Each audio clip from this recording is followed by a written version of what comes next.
ang mga pinakamaiinit na balita ngayong tanghali. Canvassing ng mga boto para sa national position. Target matapos ng COMELEC ngayong araw. 20 pesos kada kilong bigas. Patuloy na ibinebenta sa 32 kadiwa site sa Metro Manila at Caratig Region. Dating Senadora Laila de Lima at Chel Jokno, papalit na miyembro ng House Prosecution Panel laban sa impeachment ni Vice President Sara Duterte. Sa MBC TV correspondents, mekaniko na sideline ang pagtutulak ng illegal na droga, arestado sa buy-bust sa Davao City. Sa MBC TV Sports, NU Lady Bulldogs matagumpay na nakuha ang back-to-back title sa UAAP Women's Volleyball. At sa showbiz spotter, Frankie Pangilinan, ibinunyag ang plano ng amang si Kiko na magpahinga na sa politika kung mabigo ngayong eleksyon.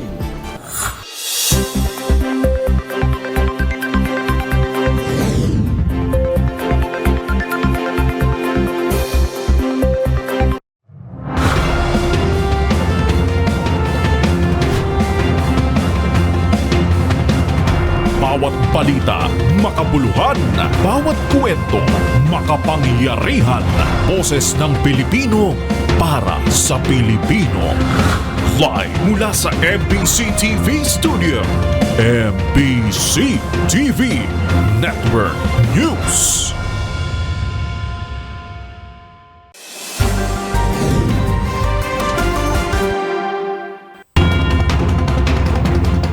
Pilipinas, una sa ating mga balita.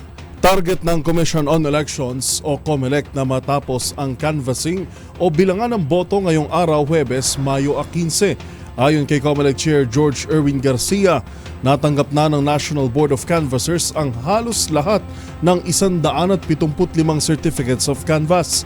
Bunsod nito, inaasahan niya matatapos ang canvassing mamayang gabi. Nabatid na ito rin ang kauna-unahan sa kasaysayan ng NBOC o NBOC na nakapag-canvass sila ng 58 COC sa unang araw pa lamang, habang umabot na rin sila sa 101 COC kahapon at may 16 na lang na COC ang natitirang bibilangin. Kung sakali ito na ang pinakamaaga at pinakamabilis na canvassing at maisasagawa na rin anya ang proklamasyon sa lahat ng mga nagwaging senador bukas, habang isusunod naman ang mga party lists.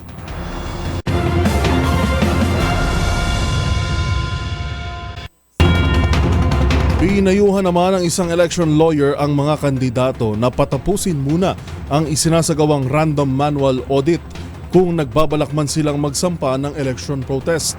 Ito raw kasi ang magsisilbing batayan kung may tunay na panghahawakan ang anumang reklamo. Una sa balitang yan, si Dustin Bayog. Hintayin muna ang resulta ng random manual audit bago maghain ng election protest. Ito ang naging rekomendasyon ng election lawyer na si Atty. Romy Macalintal sa panayam nito sa DZRH kaugnay sa mga kandidatong natalo ng eleksyon na naisipa-manual count ang naging botohan.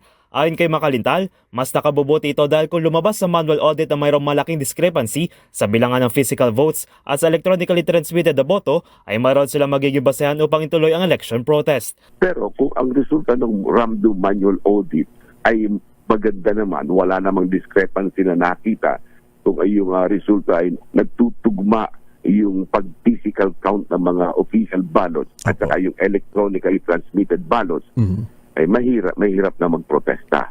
Parang walang magiging basihan. O walang basihan. Bago nito ay nagsimula na rin kahapon ang random manual audit ng Commission on Elections o COMELEC sa Pasay City na kumuha na 726 random selected clustered precincts at isang online voting post para masuri kung tutugma ba ang naging bilangan.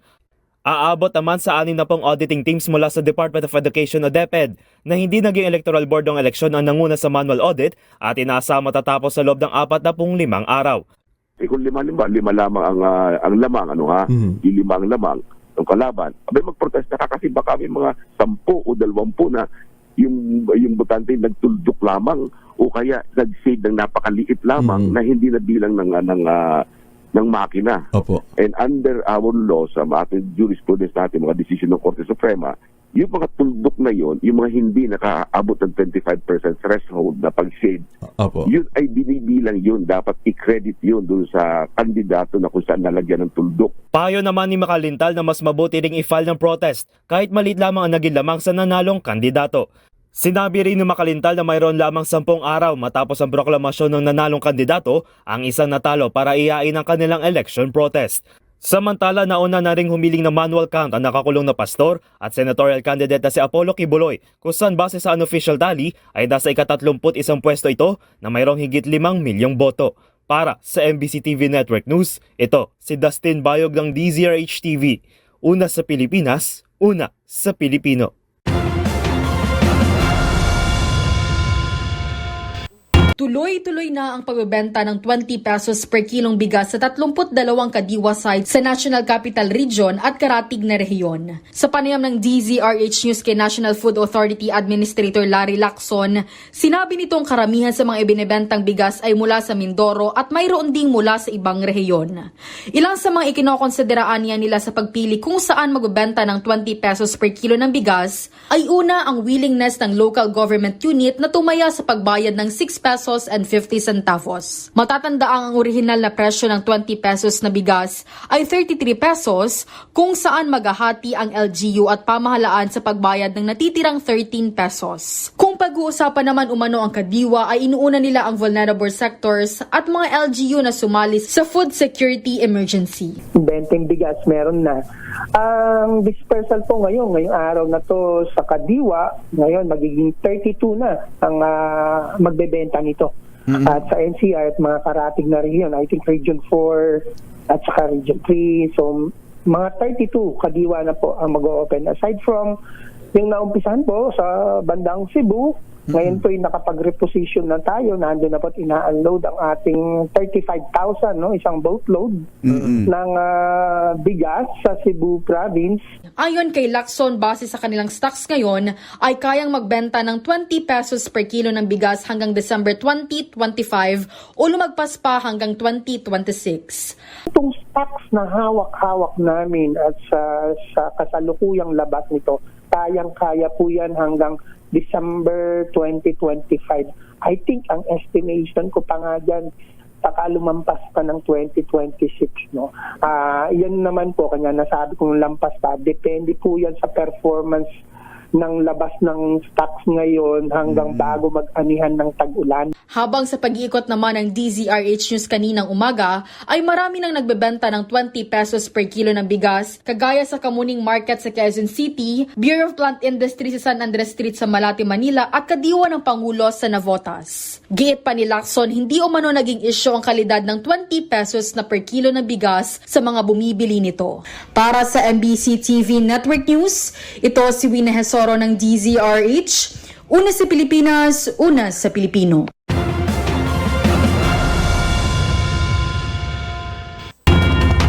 Sa kaugnay naman na balita, tinitimbang pa ni Cebu Governor-elect Pambari 4 kung ipagpapatuloy pa sa kanilang probinsya ang bentahan ng 20 pesos kada kilo ng bigas na programa ng Administrasyong Marcos. Ayon sa bagong halal na gobernador na mula sa PDP Laban, kailangan munang tiyakin kung may sapat pa bang pondo para sa programa. Tinutukan yan ni Rovic Manuel. Kasabay ng sinimulang rollout ng 20 pesos kada kilo ng bigas na ibinebenta sa iba't ibang kadiwa center sa bansa, pag-aaralan naman umano ng bagong Cebu Governor-elect na si Pambari 4 kung itutuloy nito ang bentahan ng butil sa probinsya. Sa panayam ng DZRH sa bagong gobernador, aalamin aniya nito kung itutuloy pa ang programa dahil sa tinitingnang natitirang pondo para dito. Yeah, we'll see if merong funds pa yung capital, no, yung LGU. If I don't know if we have that funds, kasi if I have to believe talks, parang wala na daw pondo yung yung government. So I have to check and look into it.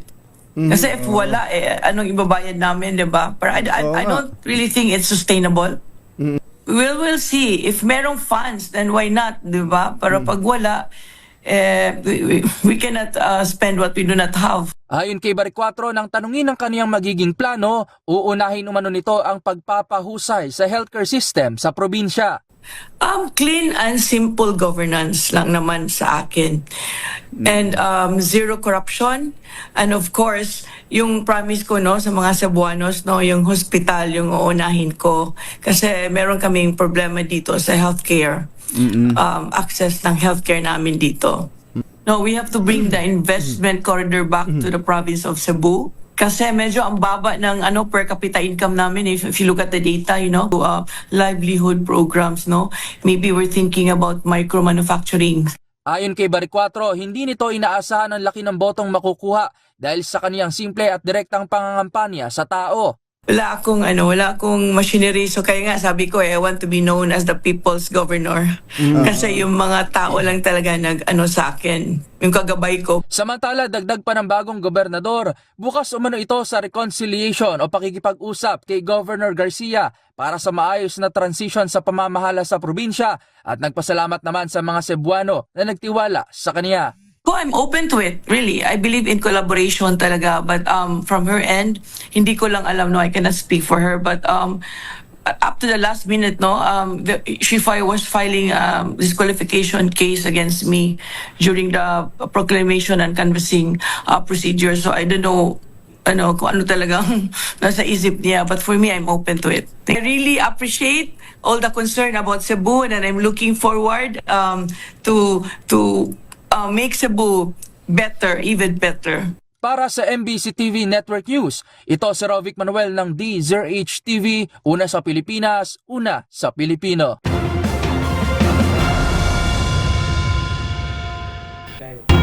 Mas malaking hamon ang posibleng kaharapin ng pamilya Duterte sa pagpasok ng 20th Congress. Ito'y matapos imbitahan sina dating Senator Leila De Lima at Akbayan Representative Chel Jokno na puna ng dalawang nakabakon na bakanteng upuan ng House Prosecution Panel na mangunguna sa impeachment trial laban kay Vice President Sara Duterte. Una sa balitang yan, si Kyle Bulias.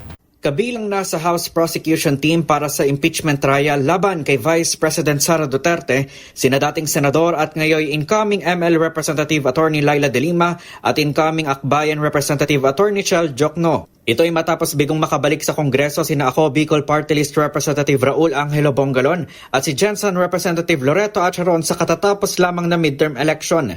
Sa magkahiwalay na statement, parehong kinumpirma ni na De Lima at Jokno na tinatanggap nila ang imbitasyon. Matatandang ang Akbayan Party List sa pangunguna ni Representative Percival Sendanya ang naging principal sponsor ng pinakaunang impeachment complaint na inihain laban kay VP Sara. Hindi rin ito ang unang pagkakataong sasalang bilang prosecutor sa isang impeachment trial si Jokno dahil minsan na siyang naging private prosecutor sa paglilitis kay dating Pangulong Joseph Estrada noong 2001.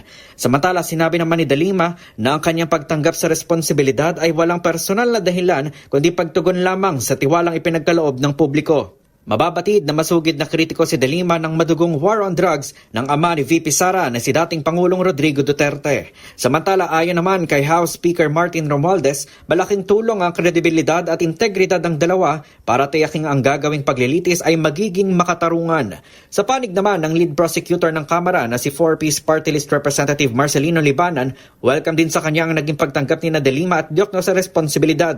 Pero paliwanag nito, kailangan muna ito ng pag-aproba ng 20th Congress.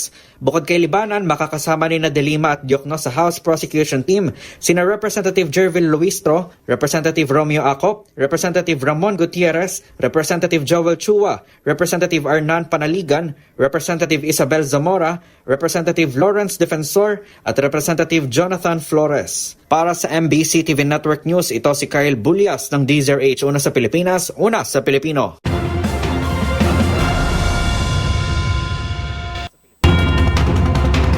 Samantala, formal nang inilunsad ang bagong Western Naval Command na inatasang magbantay sa West Philippine Sea. Bahagi ng kanilang operasyon ang palakasin ang ating maritime security, alinsunod sa Comprehensive Archipelagic Defense Concept. Narito ang ulat ni Edniel Parosa. Nireorganisa ng Philippine Navy ang Naval Forces West bilang bagong Western Naval Command na tututok sa umano'y security demand sa West Philippine Sea. Sa seremonyang isinagawa sa Puerto Princesa City sa Palawan, binigyang diin ni Navy Flag Officer in Command Vice Admiral Jose Maambrosio Espeleta ang pangangailangan sa pinalawak na mandato ng puwersa salig sa Comprehensive Archipelagic Defense Concept sa ilalim ng bago nitong istruktura, misyon ng Western Naval Command. Napalakasin ang maritime security operations sa western frontier ng Kapuluan sa tulong ng mga dagdag na tauhan. Hinimok naman ni Western Naval Command Commander Commodore Vincent Sibala ang kanyang mga tauhang manatiling handa at matapang sa kanilang tungkulin. Sakop ng area of responsibility ng nabanggit na hukbong pantagat ang Kalayaan Island Group, kasama na ang Pag-asa Island at Ayungin Shoal kung saan nakasadsad ang PRP Sierra Madre. Para sa MBC TV Network News, ito si Adniel Parrosa na DZRH. Una sa Pilipinas, una sa Pilipino.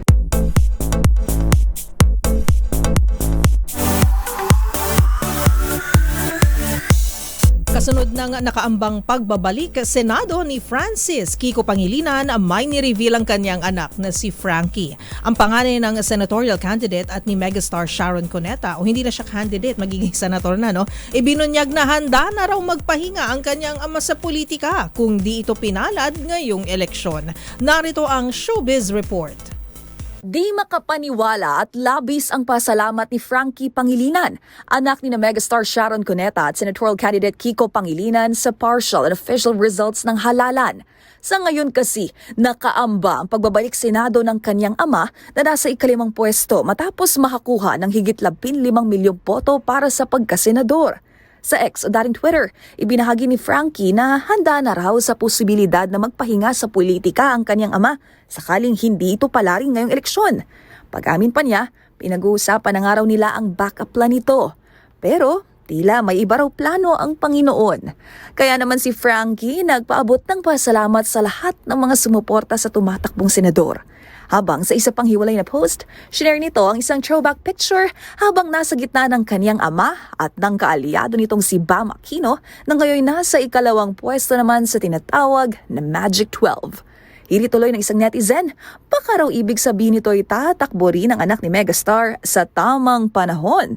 Bagay na agad tinuldukan ni Frankie ng saguting, anti-political dynasty po ako. Si Frankie ang panganay na anak ni na Sharon Cuneta at Kiko Pangilinan. Sinundan ito ni Miel at ang bunso ay si Miguel.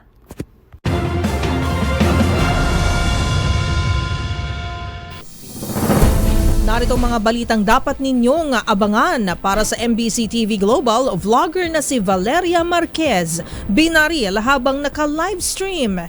Femicide, isa sa mga tinitignang dahilan ng pagpaslang. Sa MBC TV Sports, NU Lady Bulldogs matagumpay na nakuha ang back-to-back title sa UAAP Women's Volleyball. Lahat ng yan sa pagbabalik ng MBC TV Network News.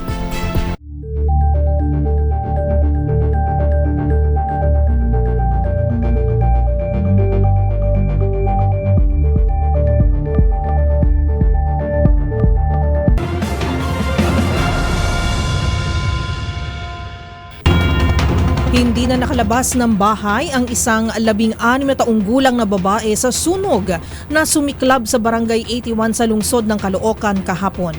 Nakita pa raw ang biktima na humihingi ng tulong bago ito tuluyang mabagsakan ng mga debris.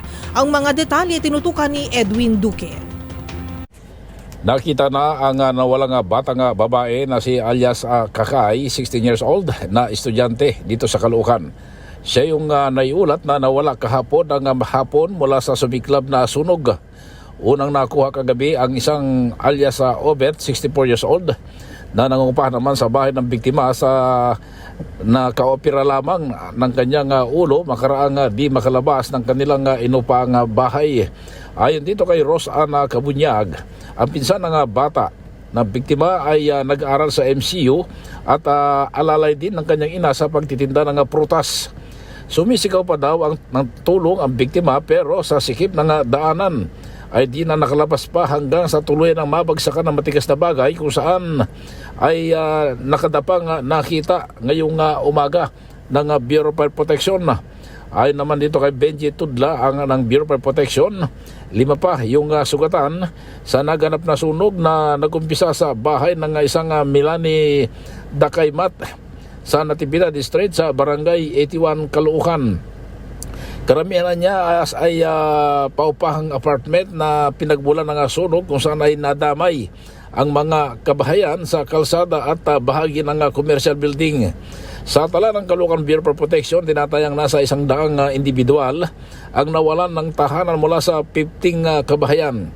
Hindi agad naapula ang sunog kahapon dahil masikip at ang iskinitang papasok sa lugar, pati na rin ang makukulit na residente sa lugar na nangagaw ng hose habang inapula ang sunog. Nadiskubre rin ng mga tauhan ng Bureau of Protection na karamihan sa lugar ay pawang nakajumper sa poste ng Meralco. Patuloy ngayon ay sinasagawa ang investigasyon kung ano ang sanhi ng sunog. Para sa MBC TV Network News, ako sa RS23, Edwin Duque, nagulat sa DZRH. Una sa Pilipinas, una sa Pilipino.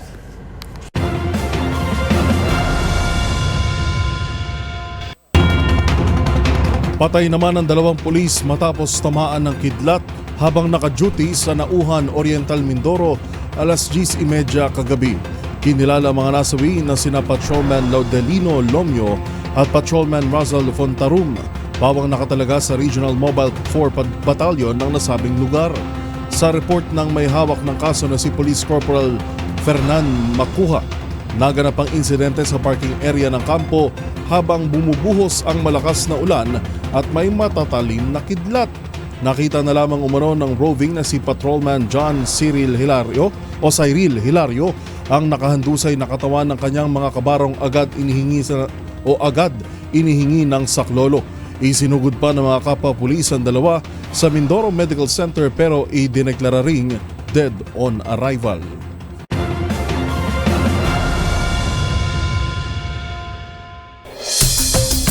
Sa ating ulat panahon ngayong araw ng Huwebes, ihanda pa rin ang payong dahil sabay na magpapaulan sa halos buong bansa ang easterly sa Hilaga at Intertropical Convergence Zone sa Timog. Asahan ng malakas na buhos ng ulan sa halos buong Mindanao, lalo na sa Soxargen, Zamboanga Peninsula at Bangsamoro, gayon din sa Leyte, Eastern Samar at Isla ng Palawan. Sa bahagi naman ng Luzon, mataas din ang tsansa ng biglaan pero panandali ang thunderstorms, bunsod ng mataas na moisture na hatid ng easterly. Ngayong tanghali may banta pa rin ang delikadong 42 to 43 degrees Celsius na heat index sa 23 lugar sa bansa kung saan karamihan ay mula pa rin sa Luzon. Samantala nagbabala naman ng pag-asa sa posibilidad na may mabuong low pressure area sa timog silangan ng Mindanao sa susunod na 4 na araw at sabay na magpapaulan kasama ng ITCZ. Patuloy rin ang kanilang pagbabantay sa kanilang 13 monitoring stations sa posibilidad ng pagdeklara ng tag-ulan sa mga susunod na linggo.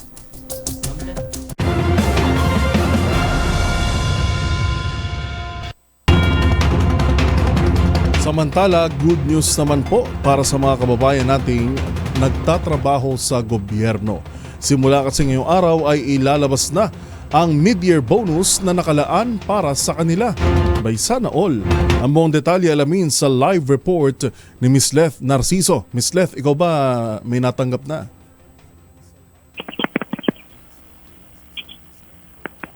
Go ahead, Miss Leth. Inanunsyo ng Department of Budget and Management na matatanggap na ng mga kawani ng pamahalaan ang kanilang mid-year bonus simula ngayong araw, May 15. Kaugnay nito'y pinaalalahanan ni DBM Secretary Amina Pangandaman ang lahat ng mga ahensya at tanggapan ng gobyerno na tiyakin ang timely release ng bonuses ng kanilang mga empleyado. Binanggit ni Pangandaman na nakasaad sa umiiral na rules and regulations na dapat maibigay ang mga bonus simula May 15. Ayon sa talihim, naniniwala si Pangulong Bongbong Marcos na ang agarang pag-release ng mid-year bonus sa mga empleyado ay nararapat lamang bilang pagpapahalaga sa kanilang sakripisyo, pagod at walang sawang paglilingkod sa mga kapwa Pilipino. Ang mid-year bonus ay katumbas ng 1 buwang sahod. Ipinagkakaloob ito sa mga empleyado na nakapagserbisyo na ng 4 na buwan simula noong Hulyo ng nakaraang taon hanggang May 15 ng kasalukuyang taon. Dapat ding satisfactory ang kanilang performance rating. Kabilang sa matatanggap ng mid-year bonus, ang lahat ng posisyon sa civilian personnel, regular man, casual o contractual, appointive o elective, full-time o part-time sa executive, legislative at judicial branches, gayon din ang mga nasa constitutional commissions at iba pang constitutional offices. state universities and colleges at government-owned or controlled corporations na saklaw ng compensation and position classification system at mga nasa local government units. Kasama rin ang mga sundalo at pulis at mga tauhan ng Philippine Public Safety College, Bureau of Fire Protection, Bureau of Jail Management and Penology, Bureau of Corrections, Philippine Coast Guard at National Mapping and Resource Information Authority. Para sa MBC TV Network News, ito si Les Narciso, una sa Pilipinas, una sa Pilipino. Maraming salamat live mula sa Malacanang, Miss Leth Narciso.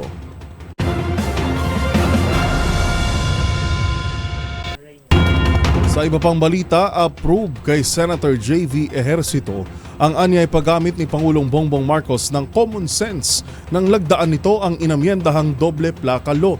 Giit ni Ejercito, maliban sa milyon-milyon na nga ang backlog sa mga plaka, posible rin itong pagmulan ng disgrasya ng mga nagmamaneho ng motor. Ang balitang yan sa pagtutok ni Raymond Dadpaas. Tagumpay ng mga ordinaryong manggagawang Pilipino na gumagamit ng motorsiklo ang nilagdaan ni Pangulong Bongbong Marcos na pag-amienda Act 11235. Ito ang deklarasyon ni Senador J.B. Ejercito pagkatapos ng 3 taon na pakipaglaban para maging batas ang Republic Act No. 12209. Sa pamagitan nito ay tinanggal na ang kontrobersyal na metal plate na ilalagay sa harapan ng motorsiklo at ang matataas na multa na inirereklamo ng riding community. Katwiran ni Ejercito, may backlog na nga sa plaka ng motorsiklo na mahigit 10 milyon maglalagay pa ng plaka sa harapan. Maliban pa sa delikado ito sa safety ng mga gumagamit ng motorsiklo, mas makabubuti na may iisang plaka ng mga motorsiklo na malinaw at madaling makita at mabasa. Diin ng senador ang bagong batas na nilagda ng Pangulo ay tungkol sa pagiging patas at paggamit ng common sense. Masisiguro pa rin ang seguridad ng publiko pero hindi mapipinsala ang mga inosenteng rider. Ang dating multa na mula 20,000 pesos hanggang 50,000 pesos ay ibinaba na ito sa makatwiran na 5,000 piso. Nagpasalamat si Ejercito sa kanyang mga kasamaan sa Senado at lahat ng mga stakeholder na nagkaisa at tumulong para maisulong ang nasabing batas.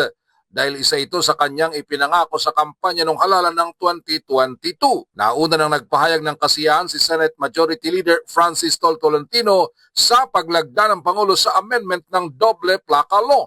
Ayon sa kanya, panalo ito ng motorcycle riding community. Masaya na umano si Tolentino na iiwanan ng Senado na ito ay tuluyang naging batas. Para sa MBC TV Network News, ito si Raymond Dadpaas ng DZRH sa una sa Pilipinas, una sa Pilipino. Sa iba pang balita, caught on cam ang pagpaslang sa 23-year-old Mexican vlogger na si Valeria Marquez matapos looban at pagbabarili ng isang hindi pa kilalang suspect sa loob ng kanyang salon. Yan at iba pang mga napapanahong balita mula sa iba't ibang panig ng mundo sa Global Headlines Report ni James Galangi. Isang kalunos-lunos na insidente ang sinapit ng 23-year-old vlogger na si Valeria Marquez mula Mexico matapos barilin habang naka-livestream. Ayon sa mga otoridad, isa ang gender-based violence ang titigang rason sa pagpatay sa biktima, partikular ng tinatawag na femicide o pagpaslang sa mga kababaihan. Sa dulo ng video, may kitang isang individual ang pumulot sa cellphone ng biktima na sinasabing suspect sa krimen kung saan bagyang nahagip ang kanyang muka bago mag-end ang livestream. Ngunit sa ngayon ay hindi pa pinapangalan ng mga otoridad ang may sala sa likod ng pagpaslang. Si Valeria isang vlogger na mayroong mahigit 200,000 followers sa Instagram at TikTok. Samantala, muling nagpasaring si Ukrainian President Volodymyr Zelensky kay Russian President Vladimir Putin na anyay papayag lamang itong may pag-usap tungkol sa kapayapaan kung personal ito may pagkita. Ayon kay Zelensky, takot daw umano si Putin umarap kung kaya't hindi ito tumutugon sa mga panawagan at maging sa Estados Unidos. Nakatakdang magpulong ngayon ng dalawang leader sa Istanbul, ngunit wala pang kompirmasyon kung dadalo si Putin. Magugunit ang humiling ng 30-day ceasefire deal si Zelensky matapos ang pinutupad na 3 araw na tigil putukan kasunod ng pagdiriwang na ika-80 anibersaryo ng pagkapanalo ng Soviet Union noong World War II. Sa iba pang balita, 21 ang kumpirmadong nasawi habang 10 naman ang kasalukuyang ginagamot sa ospital matapos malason sa pag-inom ng umano'y kontaminadong alak sa India. Kasalukuyang nasa kustodiya na ng mga otoridad ang 9 na hininalang suspect na sangkot sa pagbebenta ng peke at murang alak. Nagpaabot naman ng pakikiramay si Punjab Chief Minister Bhagwat Mann sa mga pamilya ng biktima at nangakong mananagot sa kanilang batas ang mga nahuling suspect. Nakarang taon ay mahigit 50 ang nasawi matapos uminom ng isang local cheap liquor brand sa southern region ng nasabing bansa. At yan naman nakalap nating balita mula sa iba't ibang panig ng mundo. Para sa MBC TV Network News, ito si James Galangin ng DZRH TV, una sa Pilipinas, una sa Pilipino.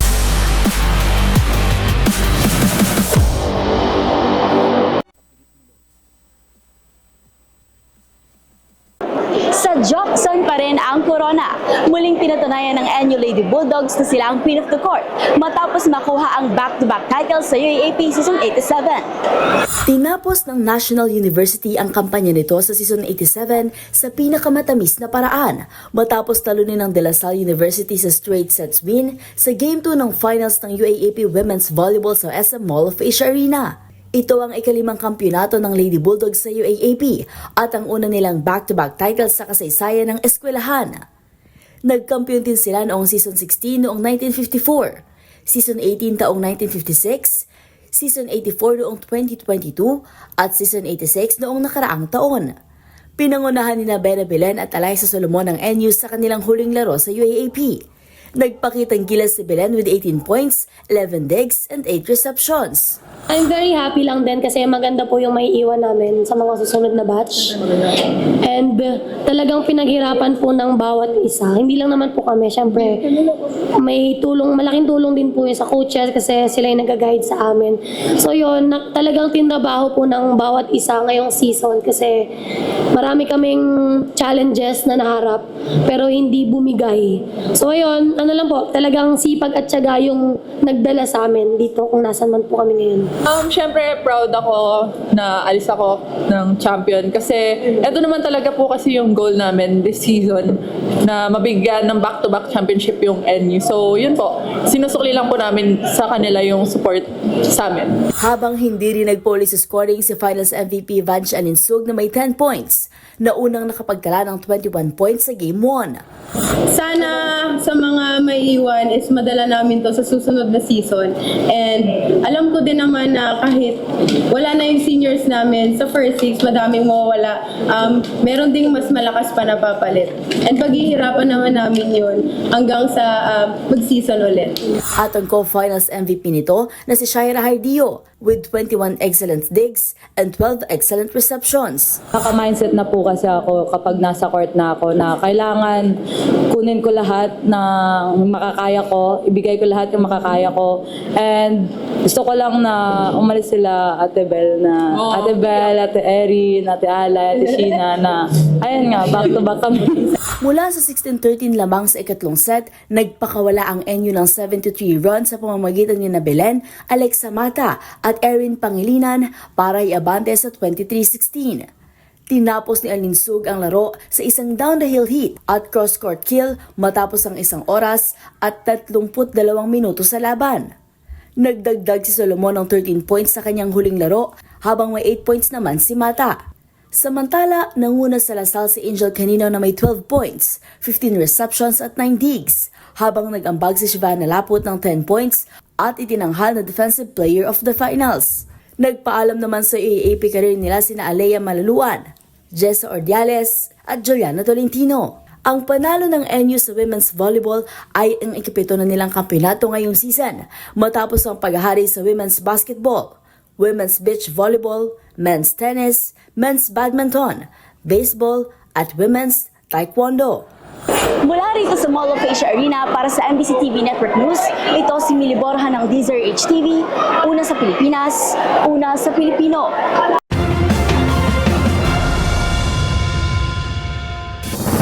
Abangan sa aming pagbabalik, pulis sugatan sa pananaksak sa Hinigaran, Negros Occidental. At sa showbiz spotted Viva Max actress na napaulat na nawawala, nagparamdam na matapos ang ilang araw. Ano kaya nangyari sa kanya? Lahat ng yan at iba pa sa pagbabalik ng MBC TV Network News.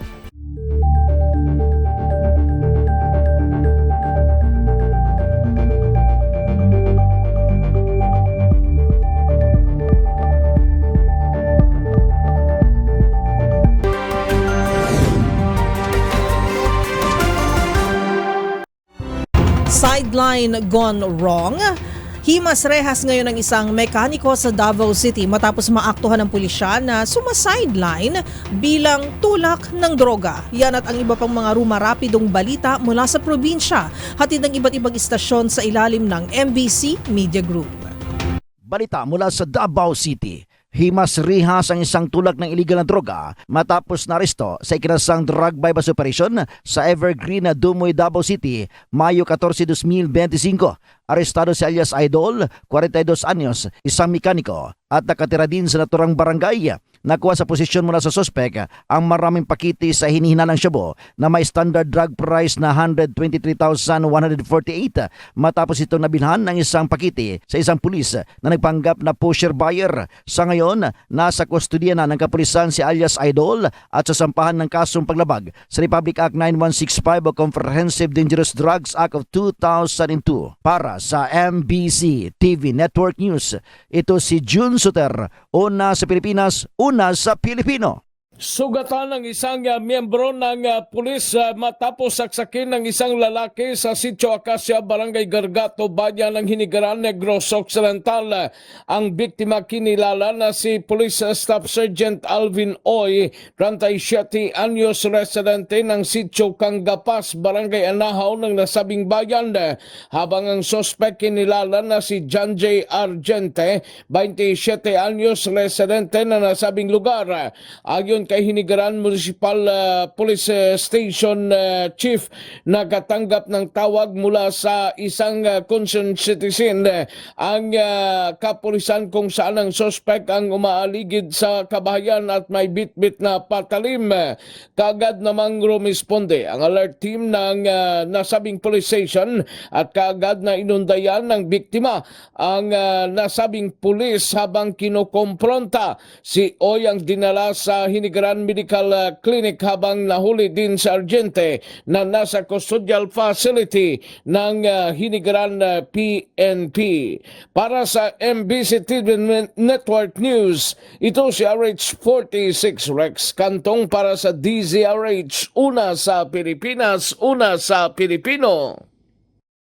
6 na katao huli sa botbaying sa Dagupan City, kinasuhan na. Timbog ang 6 na individual nang maaktuhang namimili ng boto sa lungsod ng Dagupan ilang oras bago ang halalan noong Mayo 12. Sinampahan ang kaso sa City Prosecutor's Office ang mga suspek matapos silang maaresto ng mga pulis sa Sitio Mantipak, Barangay Mayumbo. Nasamsam sa kanilang humigit kumulang 120,000 pesos cash at mga trahita ng kandidato. Ayon kay Chief of Police Lieutenant Colonel Brendon Palisok, ang 6 na suspek ay kinilalang sila Eloy sa Soriano ng Dumalandan, Lingayen, Crisa Estabillo ng San Carlos City, Crescenta Bundok ng Poblasyon Oeste Dagupan, Aiza Villanueva, Maria T. Arsadon at Michael Abadan, kapwa residente ng Barangay Mayumbo sa syudad. Kasong paglabag sa Article 22, Section 261A ng Batas Pambansa bilang 881 o Omnibus Election Code, kaugnay ng COMELEC Resolution Number 11104 Section 24, ang kinakaharap ng mga suspek na pinagkalooban ng korte ng piyansang tag 36,000 pesos bawat isa para sa kanilang pansamantalang kalayaan.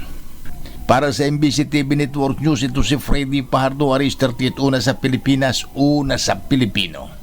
Balita mula sa Bangsamoro Region. Hindi man naging matagumpay ang laban ng SIA Party sa Cotabato City at Pahamudin SGA sa katatapos na halalan. Nagpaabot ng taos-pusong pagbati ang SIAP candidates sa kanilang mga naging katunggali sa katatapos na local and national election 2025.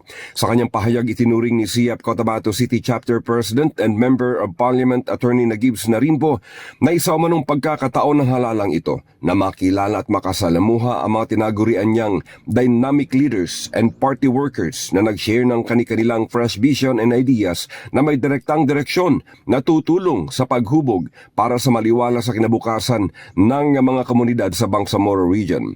Pinasasalamatan din ni MPs Narimbo ang kanilang mga supporters, pamilya at mga kasamahan sa partido. Nagpaabot na rin ang kanilang pasasalamat sina incumbent Vice Mayor Butch Abu at Kap Dato Bimbo Ayunan Pasawiran at 10 ng kanilang City Councilor aspirants. Ayon kay Vice Mayor Butch Abu, eleksyon lamang ito. Ang mahalaga ay naipaabot at naipadama umano nila ang kanilang layuning una ang mamamayan ng Cotabato City para sa kanilang mga mithiing paglilingkod bayan. Nagpapasalamat din sa tiwala at suporta si Kap Dato Bimbo Pasawiran sa lahat at patuloy umano silang magsisilbi sa ilalim ng mga prinsipyo ng Cotabato First sa abot ng kanilang makakaya. Labis namang pinasasalamatan ni BARM Chief Minister Abdul Rauf Makakwang bawat kampo na parehong malapit sa kanyang puso sa Cotabato City. Nagpahayag din ng taus-pusong pasasalamat ang JTF Central at ProBar sa mga kandidato sa lungsod ng Cotabato na naging mapayapa at naging maayos ang pangkalahatang seguridad sa katatapos na halalan 2025. Para sa MBC TV Network News, RH19, June Dimakutak, MBC, una sa Pilipinas, una sa Pilipino. Isang taos-pusong pasasalamat ang ipinaabot ng kinatawan ng ikalawang distrito ng Bataan sa kanyang mga kababayan matapos siyang muling pagkatiwalaan ng panibagong termino sa mababang kapulungan ng Kongreso. Sa isang mensaheng ipinaabot sa mga mamamayan, buong pusong nagpapasalamat ang kinatawan ng ikalawang distrito ng Bataan na si 2nd District Congressman Albert Garcia sa muling pagbibigay ng tiwala at suporta ng mga kababayan sa kanya at sa buong team ng One Bataan. Ayon sa mambabatas, ang tiwala ng mga tao ay nagsisilbing inspirasyon para sa mas masigasig na serbisyo publiko. Kanyang tiniyak na patuloy silang makikinig sa tinig ng bawat Bataeño, gabay sa paggawa ng mga makabuluhang batas at pagtutulungan sa mga ahensya ng gobyerno para sa mga programang pang-edukasyon, hanap buhay at infrastruktura. Dagdag pa na kinatawan, itutuloy nila ang mga proyekto para sa mas ligtas, malusog, mapayapa at maunlad na pamumuhay ng bawat pamilya sa Bataan. Hindi po namin bibiguin ang inyong tiwala. Muli, maraming salamat at patuloy nawa tayong pagpalain ng ating Panginoon. Para sa MBC TV Network News, Danny Kubilang, RH37, una sa Pilipinas, una sa Pilipino.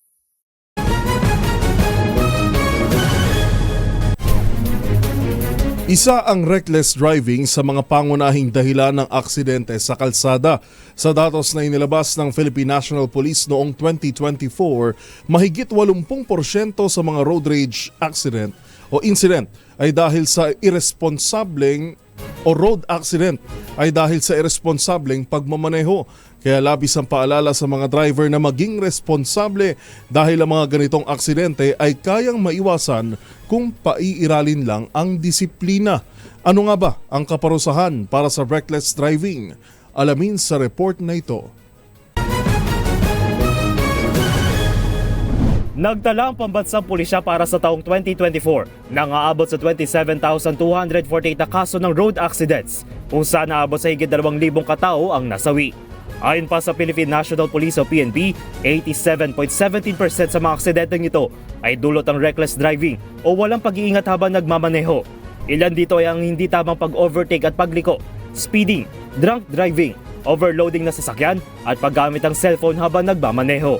Ang ganitong hindi maingat na pagmamaneho ay pinagbabawal alinsunod sa definisyon ng reckless driving sa ilalim ng Joint Administrative Order No. 2014-01. Nakapaloob dito ang hindi pinapayagan ng isang driver na magmaneho na walang pag-iingat at walang konsiderasyon sa mga batas trapiko, lalo na kung nagdudulot ito ng kapahamakan sa ibang tao. Ang mga mahuhuli dito ay maaaring maharap sa 2,000 pisong multa para sa first offense, habang 3,000 pisong multa naman ang para sa second offense, kasama na ang 3 buwan suspensyon ng lisensya at 10,000 pisong multa naman at 6 na buwang suspensyon ng lisensya ang para sa third offense. At kung uulit pa ito at lalagpas sa fourth offense, ay maaari nang maharap sa 10,000 multa at pag-revoke ng kanyang lisensya. Kaya kung mayroon pa kayo nakitang ipinagbabawal na akto o mayroon kayong reklamo, itag nyo kami sa DZRH. Hoy! Bawal yan!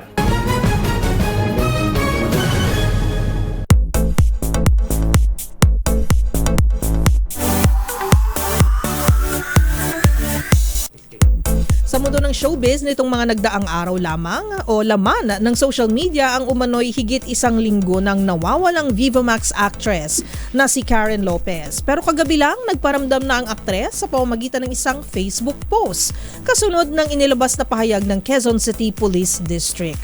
Ang kanyang paliwanag sa report na ito. Nagsorry ang Viva Max actress na si Karen Lopez matapos ang ilang araw na hindi pagpaparamdam. Ang aktres kasi napaulat na nawawala higit 1 linggo na ang nakalipas. Paliwanag dito, Kinailangan niya lamang magpahinga upang makapag-focus sa kanyang sarili. May pinagdaanan lang umano itong mabigat mentally and emotionally. Sa huli, nagpasalamat si Lopez sa lahat ng mga nag-alala sa kanyang biglaang pagkawala at ngayon slowly getting better na raw siya. Lumantad ito ilang oras matapos linawin ng Quezon City Police District na wala pa silang natatanggap na formal complaint tungkol sa umano'y nawawalang aktres, kung kaya't hinikayat nito ang pamilya ni Lopez na makipag-ugnayan sa kanilang tanggapan. Nakasaad din ditong kabilang sa isinasagawa nilang investigasyon ay ang pakikipag-ugnayan sa personal assistant na aktres at pagsusuri sa CCTV footage mula sa lugar kung saan ito huling nakita. Buwan ng Enero nang maging bahagi ng Viva Artist Agency si Karen Lopez. Para sa MBC TV Network News, ito si Angelica Cosme ng DZRH TV, una sa Pilipinas, una sa Pilipino.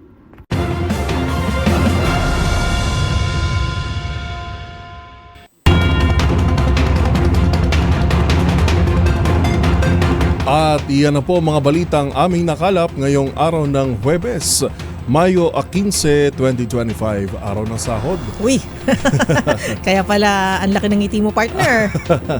Ito po si Yuel Reyes. At ako naman po si Karen Oyong. Magkita-kita tayong muli bukas araw ng Biyernes para sa mga balitang makabuluhan, mga kwentong makapangyarihan. Hatid ang boses ng Pilipino para sa Pilipino. Ito ang MBC TV Network News. Una sa Pilipinas, una sa Pilipino.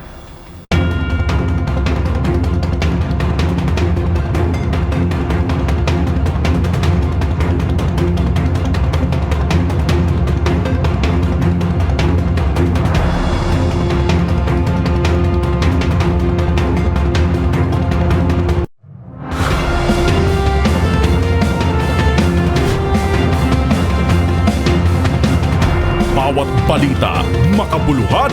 Bawat kwento, makapangyarihan. Boses ng Pilipino para sa Pilipino. Live mula sa MBC TV Studio. MBC TV Network News.